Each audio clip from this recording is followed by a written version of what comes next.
the lines of force, how the lines of force for different types of charges system. So what are this one? There's a positive charge. There's also positive charge, positive charge. If I keep 4 identical positive point charges, then how the lines of force is given by this particular thing. So here the lines of force you can see.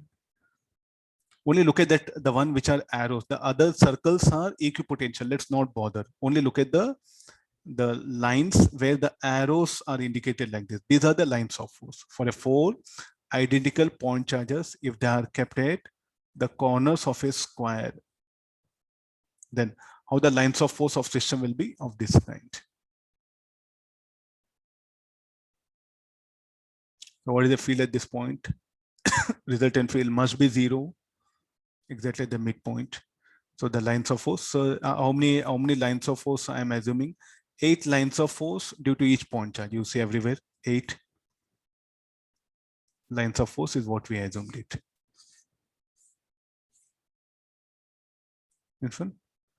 Oh, I think able to understand. So these are lines of force.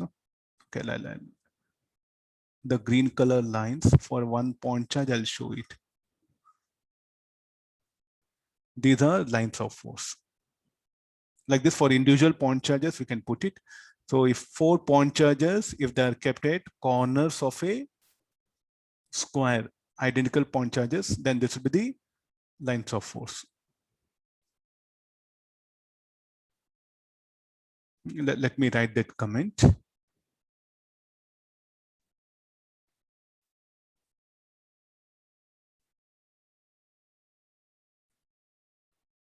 Four identical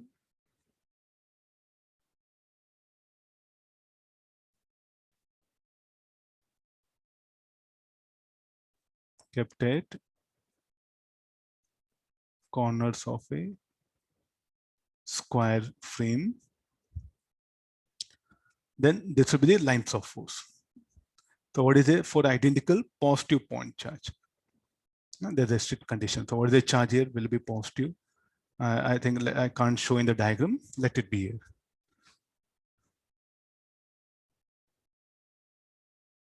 Okay, for your benefit.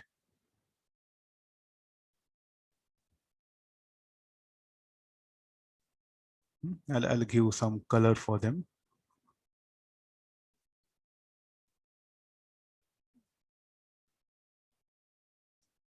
Okay, no, I think you are able to.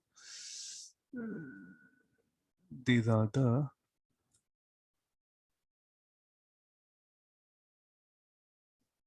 charges. Let me, then I'll indicate the charge on them. It'll be easy for you to, because the charges are not being indicated.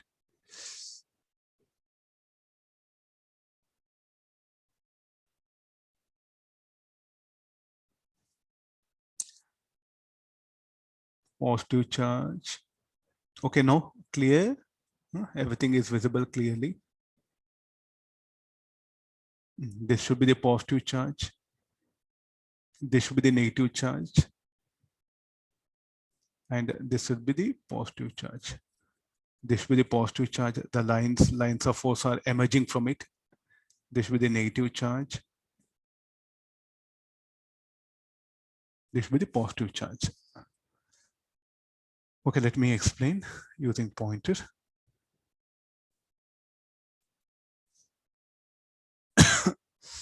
I'll take some other color.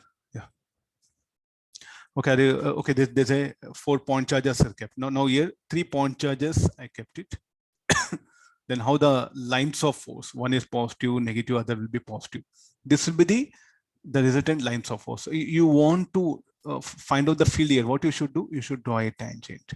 The tangent will give the resultant E bar at that particular point. Similarly, you want E bar here, draw a tangent. You want E bar here, draw a tangent. You want E bar here, draw a tangent. 3 point charges of certain magnitudes, if they're kept it, no. So we can definitely, I think this magnitude of charge will be less, this will be more. The magnitude of discharge will be more because more lines of force are there. Here, less lines of force. And now come for this one. I kept a 4-point charges. Look at the magnitude of this: plus Q, plus Q, plus 3Q, minus 3Q. Then the lines of force will be directed in this way. Sir, how you plot this one? Everywhere I should calculate I should estimate the direction of E bar. Then I should join the locus of all those points where E bar will be directed. Then I'll get the lines of force. Or if you know already lines of force, draw a tangent. Suppose I want E bar here. So draw a tangent. They'll give the direction of E bar. No, if we have 3-point charges, positive charge, negative charge, positive charge. Then what are the lines of force?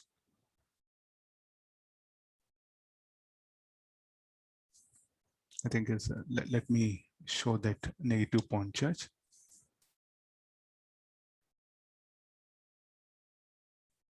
Oh, it will remain.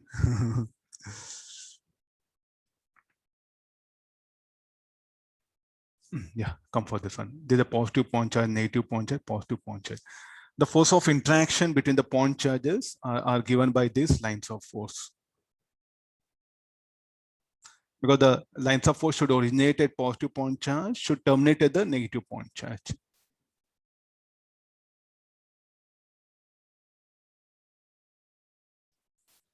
So there's one rough idea about how to draw the lines of force.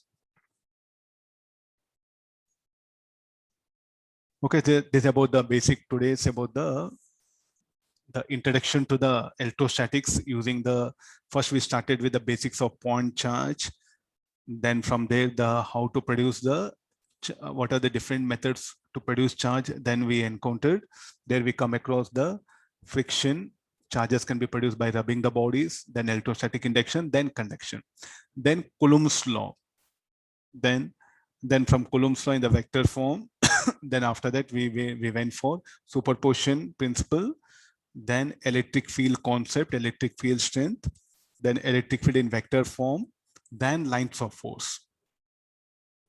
Okay, today's we had all the discussion about this much here.